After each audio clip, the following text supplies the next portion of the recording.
కొందరు ద్వారా చీటింగ్ చేయడం, అధిక ధరలు తీసుకోవడం, క్వాలిటీ సామాన్ లేక ఇవ్వడం, ఈ చైన్ మీరు కొద్దిగా పిల్లలు గూగుల్ చేసి చూసుకోండి. ఈ అంతకుముందు కంప్లీట్గా అంటే ఒక పబ్లిక్కి ఆకాంక్షలు ఆశయాల మేరకు చట్టం ఎలా మారుతుంది దానికి కన్జ్యూమర్ ప్రొటెక్షన్ యాక్ట్ ఒక మంచి ఉదాహరణ. సో రాను రాను ఎందుకు మరి అంత బాధ్యత బాధ్యత మీద ఎందుకు? అంతకుముందు మీరు విని ఉంటారు, మీరు చూసి కొనాల్సిందే కదా. మీరు కొనేసారు, మా పని అయిపోయింది కాదు. అంత బాధ్యత వారి మీద పెట్టుకోకుండా ఎవరైతే సేల్ చేస్తున్నారో వారు కూడా సరి అయిన ఇన్ఫర్మేషన్ డిస్క్లోజ్ చేయాలా, సరి అయిన ధరలు తీసుకోవాలా, మోసం చేయకూడదు. ఇచ్చిన సామానంలో ఏమైనా తక్కువ ఎక్కువ ఉంటే, క్వాలిటీ తక్కువ ఉంటే కన్జ్యూమర్కి మాట వినాలా, అయిపోయిందేది కాదు. ఈ రోజు వరకు కూడా మేము ఒక ఉదాహరణ చెప్తాం మీ అందరికీ.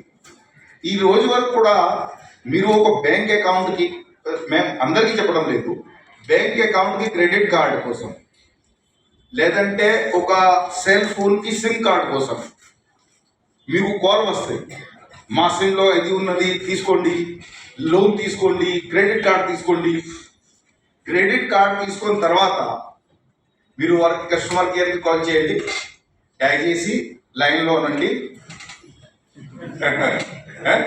అదే ఉంటుంది కదా. So you are on the queue, please wait.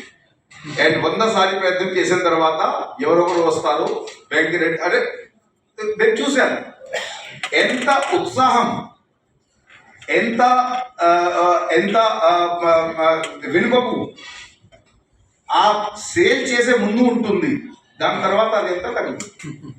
అవునా కాదు? అవునా కాదు? ఈ విధానం మారాలంటే దానికి ఆలోచించి కన్జ్యూమర్ ప్రొటెక్షన్ యాక్ట్ 1986 రావడం జరిగింది. దాంట్లో కన్జ్యూమర్కి చాలా అధికారం ఇవ్వడం జరిగింది.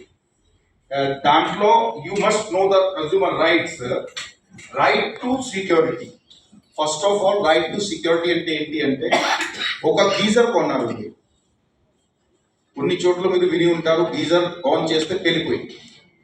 So that is the first right. అంటే మీరు ఏ పని కోసం ఆ ఎక్విప్మెంట్ కానీ మషిన్ కానీ పెడుతున్నారు, దాంట్లో ఉన్నటువంటి సేఫ్టీ సెక్యూరిటీ చూసుకోవడం సేలర్ బాధ్యత ఉంది.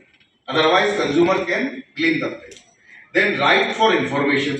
అసలు అక్కడ నేను వస్తు లీగల్ మెట్రాలజీ గారు ఎవరు ఇక్కడ వాళ్ళని వెనకాల పెట్టేశారు, భాగం చెప్పండి.